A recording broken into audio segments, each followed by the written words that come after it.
Hey guys, it's Denise Cooper and this is Art, Books, and Life. We're going to be talking about the wonderful read that I read. Something awesome, something brilliant. Hopefully this light is not taking out the beautiful picture on the cover. This is Kintu. You guys have seen it around. Thanks to Ink Paper Blog. I really love his channel. Actually, I watch it all the time. Sometimes I will actually watch and like really good reviews or book suggestions or book hauls, whatever you want to call them. I will watch them over and over again, and he's one of those people that I watch over and over again. And I just watched him today as well. So hi there, and thank you so much for recommending this book. I really enjoyed it. This is not a book for everybody that thinks that a formula is so very needed in your books. And it's just not formulaic. I mean, you know, you've heard me say it a million times before, and it's in the Bible. There's nothing new under the sun. So when I was reading this with my American ears and eyes and self, there were some parts in here that I thought, wow, I know how that's going to turn out. Ooh, he's going to get her. They messing with his girl. Then it didn't turn out that way. And then I was like, wow, stop reading and listening and getting this with all your Americanness. So I had to let that go and then just really enjoyed the story.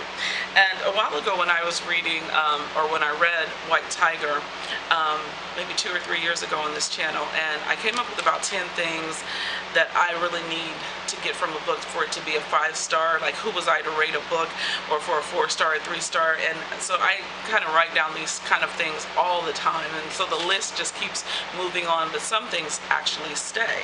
And some of these I noticed when I was writing them down at work one day when I was in the middle of Kintu, or Chintu, that some of them were the same vein, but I don't have my notes from last year that I can just readily find, so I'm always rewriting these things that I need from a good book. And one of them is engaging writing. The writer has to be really good. Like, a lot of first-time novelists are really, really good, and then you get to their second book or their sophomore book or whatever you want to call it, and they kind of lose that new flavor of just bombarding us with just beauty and style. So engaging writing to me includes style and beauty. Beauty to me could be hauntingly beauty. It could be a scary book, but like Anne Rice, for instance, she writes a very hauntingly beautiful tale about vampires, and her writing style is so amazing that it scares me, but it's nonetheless it's very beautiful. So it has to be beautiful in some sense of the way. It could be beautiful like the landscape, it could be beautiful because of the people or the relationship and the things that it makes you feel, but the writer has to put it in a way that each sentence like just gets you to the next page and to the next, you know, so forth, and you're done with the book going, wow, that was engaging. So I need an engaging writer or writing style. Another thing I wrote down here is controlled cadence. Like sometimes they're so sporadic and they're trying things new that it doesn't flow smoothly. So I wrote down sometimes I need a controlled cadence. I'm a very moody reader, as you guys have heard me say several times before, and luckily I'm not the only one, or happily that I'm not the only one. I don't believe in a luck thing, but sporadic, mystique, I wrote down all these things that it needs to have in order to be engaging. And one of the things I just said, it cannot be really predictable or formulaic. I don't need or want a chorus line or a bridge. Like those songs that you hear on the radio, and every time you get inside your car, that same song is playing, or it sounds just like the same song that always plays the same, you know, this goes on, and then you got the chorus and the bridge, and then it just, yeah. I don't need a book like that, and sometimes you get to a mood where you're reading a lot of heavy nonfiction, and then you want to pick up a very formulaic style book. So, but in order for it to be some sort of 4- or 5-star books in my taste, it has to not be so formulaic and predictable. Plot. Go somewhere, damn it, is what I put down. Go somewhere, and in that journey, toss me, turn me over, spank me, send me out to sea, knock the crap out of me, drag me through the mud, make me cry to get there, just, but let's get there, you know, drop me off in the middle of nowhere, but make me feel like you may not come and get me, but you also have a plan to possibly pull me in at the end. But whatever you do, however you make me go through this hell, go somewhere and take me there. And maybe it doesn't wrap up perfectly at the end. If Bill Street Could Talk didn't wrap perfectly at the end, Loving Donovan didn't wrap up perfectly on the end, but something about Ann Petrie's The Street didn't wrap up perfectly at the end. So there are some books that are great to me that are 4 and 5 star books that don't just wrap up perfectly, but take me through something. Have a goddamn plan. Don't make me just read the book and go, what the hell did I just read? Like, you get at the end of the book and go, oh, okay, so what was the point? Okay, so I need some sort of plot, or like I said, go somewhere, damn it. Number 3, intrigue, which includes to me a degree of difficulty. I like to learn something. I learned a lot during a lot of books that I've read, and it makes me want to take, my Wikipedia and Google, and I'm just sitting there or at the library picking up other books and reading some parts of that book to understand and get a clearer picture of the current read that I'm reading, right? So I need some intrigue, and I need a degree of difficulty.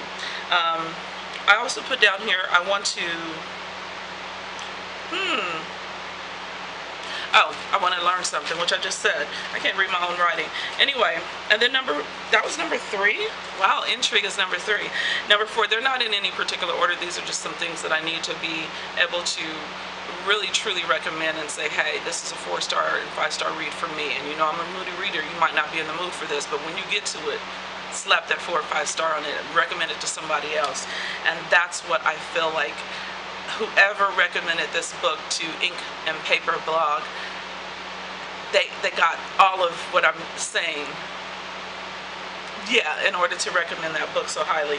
Make me care is number 4. Make me freaking care about the people that I'm reading about, or the places that you're taking me on.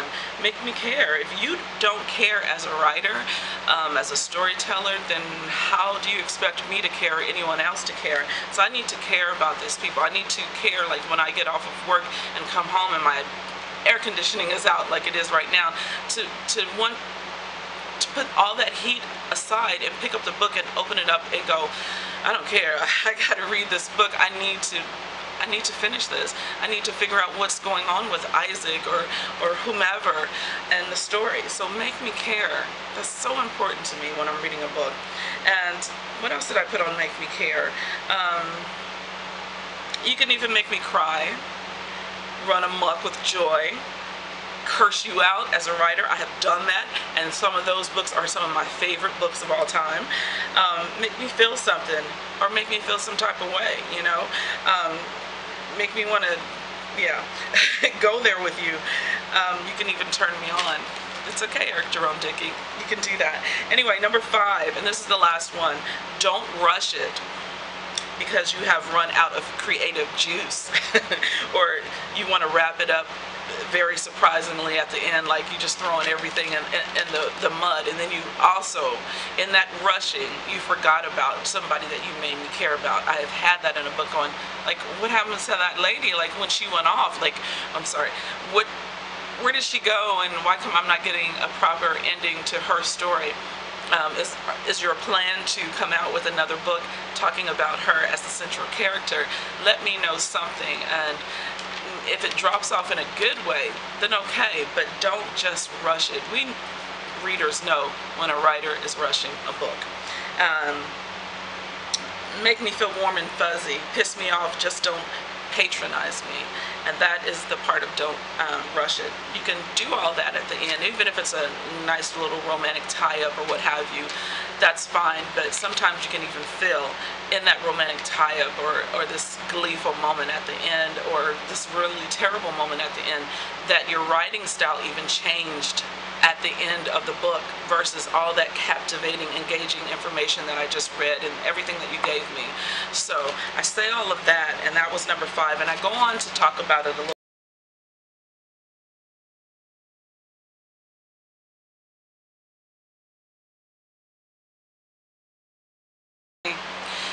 Kintu also has a lot of think the whole book basically is about how this old traditional family that it starts off with, and the beliefs that they have in their clan, in their tribe, are kind of lost throughout the rest of the generation as they come along.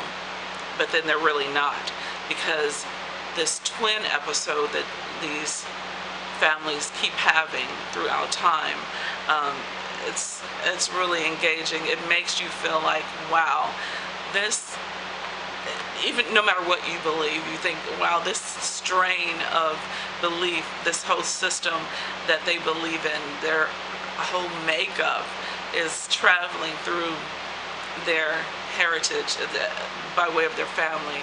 And it's just really awesome. This book is set up in different books, and so just when you are in love with these characters and their family, their background on who they are, then you get another book of characters and another book, and the names are beautiful. And I do that all the time when I'm presented with a lot of names that I'm not familiar to here in America. We hear names from all over the place. Thank God. I mean, this is just one big beautiful planet with all these beautiful names and cultures and types of people. And then to read it and not be sure and certain of it, it can get lost on you, or you can enjoy it for the beauty that it is, that you don't know how to properly pronounce it. So you come to grips with something that sounds pleasant or pleasing to you, something that you can remember how to say this throughout the duration of the book. And I love that with this book, that it did present so many different names, so many different beliefs, and if they were going to lose who they were or find who they were. And it was ultimately about finding. And there are some elders and older women and older men in this family that keep these thoughts and these ways of life and who they are alive. And I love the adoptive quality in the family. Like, it didn't have to be someone's blood child in order for it to be their child and their family and a part of that tribe. And I learned a lot in thinking about it that way. So I was very proud to meet this author through this book, and I can't wait to read more from her. I did look a couple of her other books up. I think she has got 2 more. Do not quote me. I'm very new into this writer, and I'm very grateful that I got to read this book. This is a library checkout for me, so I think that I would like to own it, because I would like to revisit some of the families and the way she wrote this book. I really liked the different setups for the different characters. And just to give you a little taste of what I'm talking about, the beginning starts with, okay, and I posted this on Instagram. Let me just read this. It says, I profess accurately to describe naked Africa.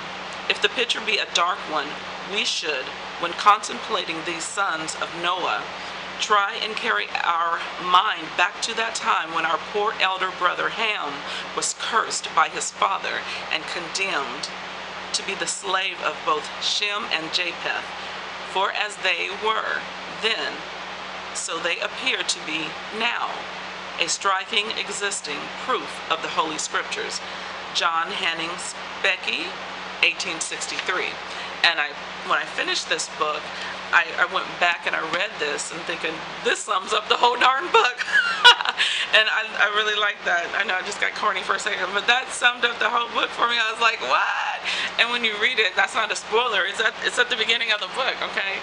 So, yeah, and then just to give you another little taste of what I'm talking about, the book starts with the prologue, and I read that. Waze Kampala is what it says. And Monday, January 2004. And it talks about Camus. And it goes into all the chapters for Kampala. And then, let me read the next one. Book number 2 is Subi Nakintu. So you're gonna learn about Subi, who, oh my goodness, I don't want to spoil it by talking about Subi. Subi, Subi, Subi. At least that's how I pronounce her name. It's S-U-U-B-I.